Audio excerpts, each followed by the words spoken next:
de niño. Sí, claro, y a eso debo, por fortuna, el haber sido escritor. A mí me manejaron a base de miedo. Era una casa grande, Maracatac, una casa muy grande, muy llena de mujeres. Yo recuerdo en esa casa muchas mujeres y un solo hombre, que era el abuelo. Pero para que yo me portara bien, sobre todo de noche, llevo los medios, no te muevas porque en ese cuarto sale un muerto, no te muevas porque ahí murió fulano de tal, no te muevas porque ahí sale el diablo. Los santos, que tenían santos de bulto de tamaño casi natural, como de las iglesias, con las veladoras esas que los hacen fantasmales en las noches, me amenazaban con los castigos de los santos en Portabama. Yo pasaba noches tremendas. Y el abuelo lo salvaba de la hoguera siempre. El abuelo, yo tenía la impresión de que me salvaba de la hoguera, pero ahora me doy cuenta que el abuelo era el más inquisitoriado de todos. Porque él no se daba cuenta hasta qué punto él era un instrumento de todas las mujeres que vivían en esa casa. ¿Qué era lo que tenía tan fuerte ese abuelo para usted? Que me hacía caso. Yo tenía la impresión de que con las mujeres existía un juego que a lo mejor ha durado toda la vida, que es el juego de la seducción. Ahora me doy cuenta que probablemente éramos cómplices, si no éramos cómplices contra las mujeres. Solo que ahora yo me siento más cómplice de las mujeres que de los hombres. Cambié de bando. Todo lo que sabe de su vocación precoz de escritor, García Márquez lo ha escrito en un libro que aún no conocemos. El manual para ser niño son sus reflexiones de trabajo con un grupo de expertos sobre la reforma de la educación en Colombia. Un folleto que enseña a los niños a defender sus aptitudes frente a los adultos para que les dejen ser lo que siempre quisieron ser. Caí en la cuenta de algo que no había caído nunca, que yo, toda mi formación, todos mis estudios, se basó en las triquiñuelas, las trampas que tuve que hacer yo siempre para ser escritor. En una sociedad donde no estaba previsto que una persona no tuviera una de las profesiones liberales conocidas, que pareciera de pronto que quería ser escritor. Los padres, cuando ven a los niños dibujando o ven que tocan instrumentos, se ponen felices y los ayudan, hasta el día en que el niño crece y dice, bueno, yo lo que quiero ser es músico o pintor. Ahí se asustan y tratan de convencerlos a todo el mundo de que tengan una profesión seria, y además pues que después con lo que pueda obtener con esa profesión seria, seguir con lo que podría parecer más bien su hobby, su afición secundaria. Es decir, yo pienso que si una persona durante toda la vida hace solamente lo que le gusta hacer y tiene todas las condiciones para hacerlo bien, ese es el secreto de la felicidad y de la longevidad. ¿Qué sintió usted, qué experimentó siendo tan niño el primer día que vio a su madre? Lo que más recuerdo es el perfume. ¿Qué olía? Es un perfume que probablemente, si lo siento ahora, lo reconozco. Era un perfume que, a ver, nosotros vivíamos en Aracataca. Mi madre se había ido con su marido, mi padre, a Barranquilla. Y yo, la memoria más antigua que tengo en relación con ella es que me decían que tu mamá vive en Barranquilla y tu papá vive en Barranquilla. No había fotos, no había nada de eso. Y yo tenía una imagen de ella que... ¿Y qué les explicaban? ¿Que por qué vivían en otra parte? No, además eso no, a los niños no se les explican esas cosas. Seguramente yo estuve, era yo muy niño, de todas maneras, cuando ellos se fueron a Barranquilla.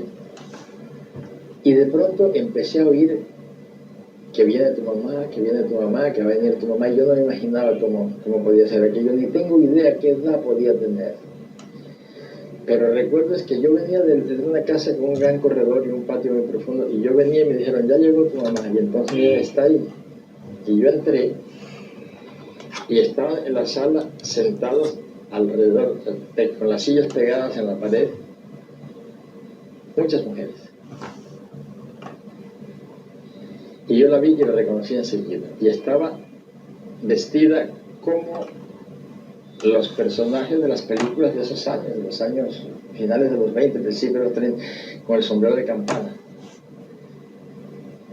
Recuerdo exactamente su traje de seda con bordados, color beige, el sombrero de pajilla del mismo color. Y entonces ella me dijo, ay, me abrazó, y yo sentí el olor, y siempre que la evoqué era precisamente era por el perfume. Inclusive con ella hemos estado escarbando, pues, qué perfume podía ser. Ella habla de algo como Coty, pero para mí lo interesante es eso, y sobre todo porque el sentido del olfato para mí es el más evocador y el que más fácilmente lo traslada a uno a episodios remotos y le permite revivirlos completos con una sola razón. Y esa ausencia de la madre en todos esos años del comienzo es lo que hace que usted diga que tiene con ella una relación seria y sin sentimentalismo. No, lo que pasa es una cosa, que vivimos muy poco tiempo juntos, porque, a ver, en ese momento estaban en Barranquilla, luego, cuando murió el abuelo y murió la abuela, fui a vivir con ellos. Pero yo no recuerdo, ellos volvieron a vivir en la Cataca y vivían en una casa distinta, pero yo vivía donde los abuelos. Y no me llevaban a dormir a casa de mis padres, sino que me iban a dar purgante. Porque cuando uno era niño, pues se le daba el purgante, y donde tenían las técnicas del purgante era en casa porque ya había nacido un hermano cada año. Nosotros somos 15. Entonces saquen la cuenta, cada año nacía uno, y en este momento ya había 4 o 5. Ya no había mucho tiempo de ocuparse de cada uno. Y cuando decidían además dar un purgante colectivo, entonces a mí me toca, a mí que no me iban a buscar para las fiestas, yo añoraba estar con los hermanos de noche, después de que se acostaban, tirarse almohadas, todo aquello. Yo vivía en el cuarto de los santos. ¿Y los hermanos en la otra casa? Y los hermanos en la otra casa. Entonces, cuando a mí iban a dormir allá, yo iba contento porque iba con los hermanos, pero sabía que dar purgante en aceite de ricino, como tenían la costumbre de darlo en leche, y uno notaba los grandes pozos de aceite. Bueno, ¿cómo sería que nos daban como premio una moneda de 50 centavos? Y yo durante muchos años me acordaba de esas monedas y me daba la náusea del purgante. Entonces, como ves, ahí era muy poca las oportunidades que tenía que hablar de mi mamá, que siempre estaba criando y estaba encinta. La relación se volvió, no como un extraño, pero sí era una relación que no tenía recuerdos. En estos años de Cartagena, ¿usted ha podido recomponer un poco esa relación? No, pero si nunca estuvo descompuesta, es una relación distinta de otra. Es una relación con la madre y con los padres y con el padre que es así. Después de haber repartido la vida entre muchos hogares y muchos paisajes, ha vuelto a Colombia. Los 2 hijos y los 2 nietos se han quedado en otras tierras. Está en Cartagena, la ciudad de los aristócratas del Caribe que siguen rumiando la nostalgia de cuando dejó de mandar el rey de España y se quedaron ellos. En Cartagena, Gabo parece acostumbrado ya a los guardaespaldas y se ha hecho construir una casa insólita en la que seguir inventando cuentos a ritmo de boleros y vallenatos. Para vigilar el Caribe desde el solar, donde estuvieron enterrados los obispos y las clarisas del amor y otros demonios, y al lado del colegio, donde estudia la protagonista del amor en los tiempos del cólera. El escritor ha decidido vivir rodeado de los personajes de sus últimos libros y con ellos pasea por estas calles como si nada. En aquella iglesia, la iglesia de Santo Toribio, ahí tocaba el violín Valentín Ariza, pero no vivía ahí. Salía por ahí y se iba hasta ahí. Primero pasaba por el convento de Santa Clara, porque el convento de Santa Clara es como el convento de Sierra María. De Sierra María, todos los años. A la izquierda llegaba al colegio de presentación, que era donde estudiaba. Pero entiendo la seguía desde acá. Y el domingo él tocaba el violín ahí. Y era como esas niñitas que van. Era exacta, como una gente con el mismo uniforme. Eso es ponerle poesía a la realidad. Eso es ponerle música a la realidad. Del amor y otros demonios. Por ejemplo, en El amor y otros demonios, el episodio de la cessatio divinis, o sea, la guerra larga y dura entre el obispo y las clarisas, es histórico, solo que 100 años antes. Sin embargo, las clarisas sacaron un boletín de prensa cuando usted publicó su libro, desmintiendo que ellas estuvieran peleadas con el obispo y que debajo del convento hubiera túneles. En Del amor y otros demonios, el tema principal es ese ocultamiento y esa mistificación de la realidad que todavía subsiste en muchas comunidades religiosas y laicas. Entonces, a mí no se me hace raro que una comunidad que todavía tiene raíces en esa época piense que negando va a negarse la historia. Y es natural que sea así, pero ese episodio es histórico, perfectamente documentado, y alrededor de él hice yo todo lo demás.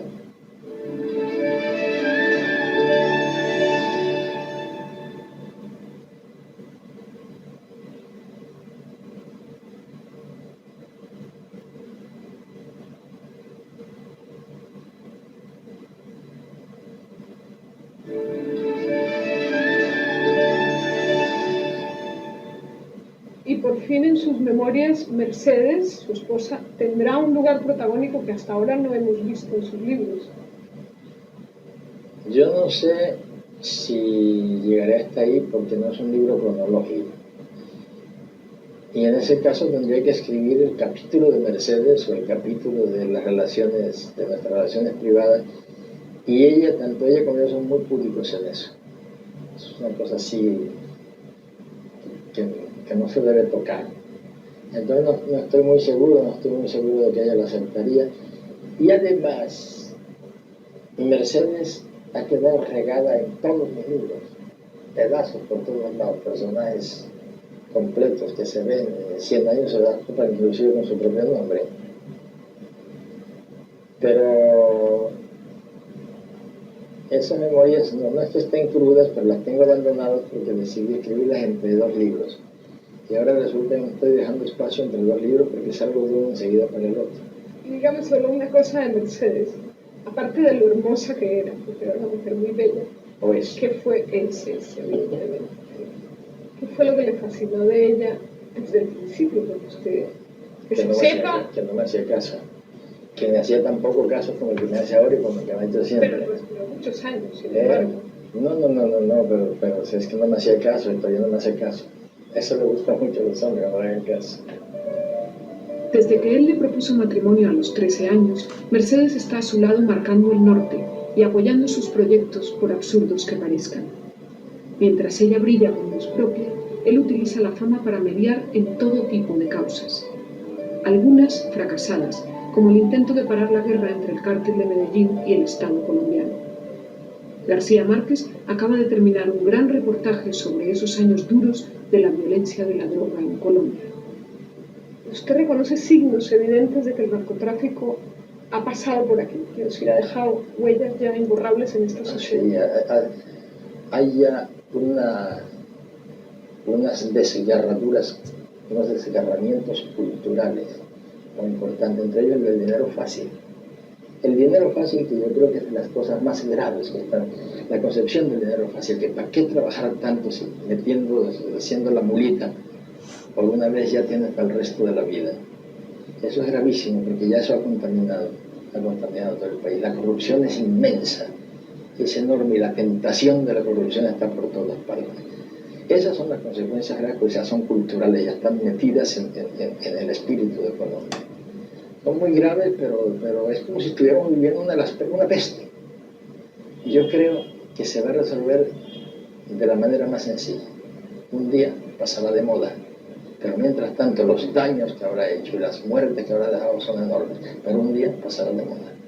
¿Usted cree en la legalización internacional de la droga como solución? Los periodistas norteamericanos saben, todo lo que saben del narcotráfico en Colombia, que es mucho, lo saben porque los periodistas colombianos lo han investigado, lo han destapado, y muchos de ellos han sacrificado su vida por esas publicaciones. En cambio, nosotros no sabemos nada de cómo es el narcotráfico dentro de los Estados Unidos, porque los periodistas norteamericanos hacen como si ese narcotráfico no existiera. Y si en los Estados Unidos se abastece 30 millones de drogadictos diariamente, sin ningún incidente, sin ningún problema, como si fuera a repartir la leche, el pan, el periódico.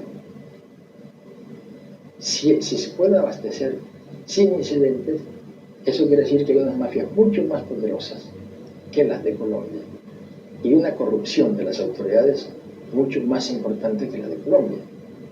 El problema es que el narcotráfico, la droga, como problema, se le salió de las manos a la humanidad.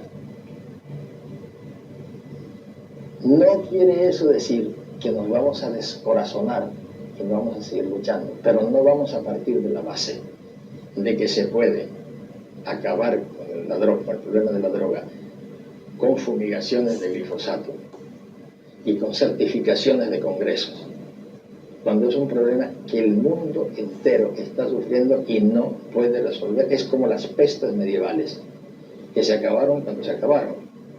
De ahí a decir lo que yo vengo pensando desde hace mucho tiempo y he dicho, que lo único que resuelve esto es la legalización, la despenalización de la droga. Pero hay que tener cuidado con las simplificaciones. Eso no quiere decir que lo vamos a hacer en Colombia y no lo van a hacer en el Perú y no lo van a hacer, no. Eso solo es posible cuando sea un acuerdo global, total, del mundo entero y sin excepciones. Porque cuando queda una excepción, eso fracasa. Y es muy difícil que eso se logre, porque los intereses que están comprometidos en el inmenso negocio de la droga son tan grandes y tan altos, que muy difícilmente se va a llegar al acuerdo global.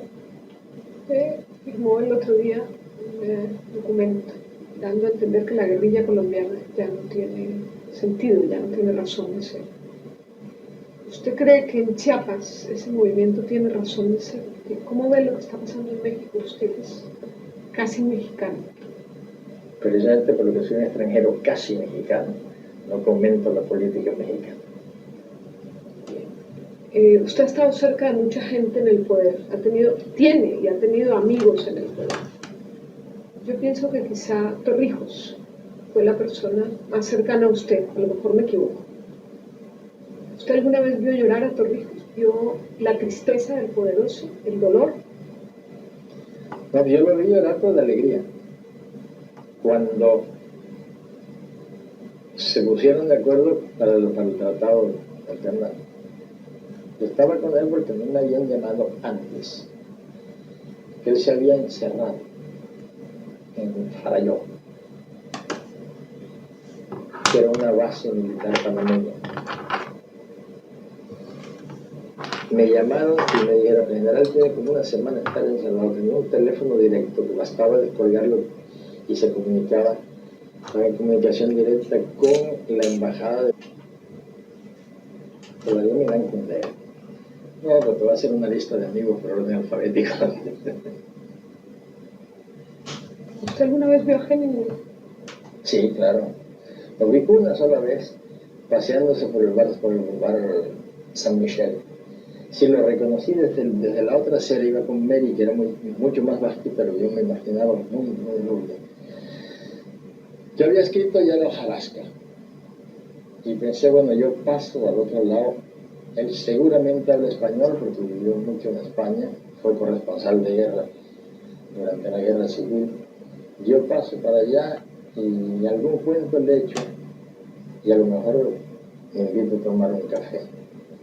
Pero si no, ¿por qué hacer el lagarto, no?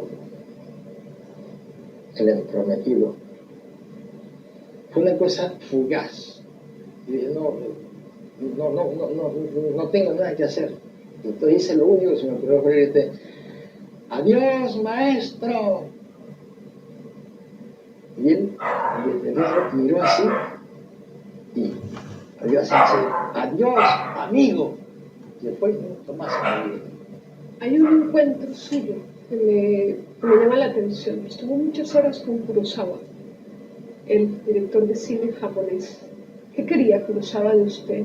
Yo tuve la enorme suerte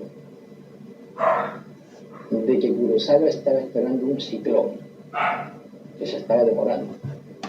Él estaba filmando una película y tenía todas las posibilidades de hacer el final de esa película con un ciclón ficticio, un ciclón de utilería. Y lo tenía perfecto, pero él insistía en que debía ser el ciclón número 32, creo que era, porque allá no tienen nombres, sino números. Él sabía que venía el ciclón número 32, calculó que en el ciclón número 32 podía terminar la película y el ciclón número 32 empezó a demorarse. Yo había recibido mensajes de Kurosawa de que él quería ser el otoño del patriarca. Entonces yo le voy a decir que yo me parecía encantado, que pensaba que nadie podía hacerlo mejor que él.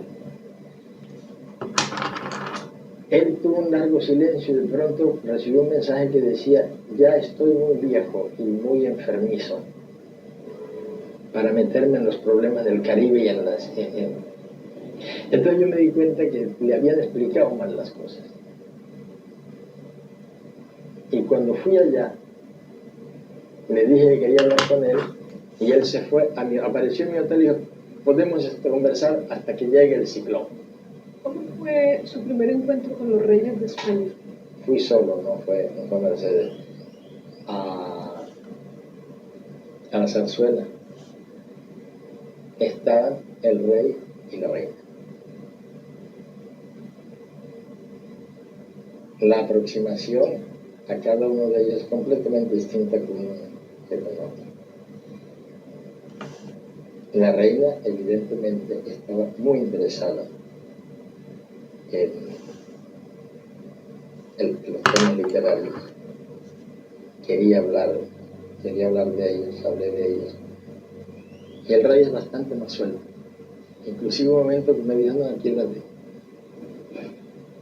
la que lee novelas es la reina. Yo ando en otros problemas. Y me llamó mucho la atención.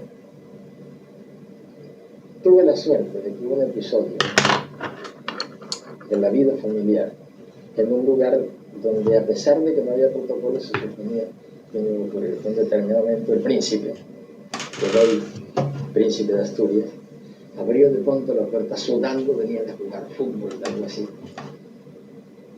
Y entonces la reina en inglés me dijo, te he dicho que no entres sin tocar.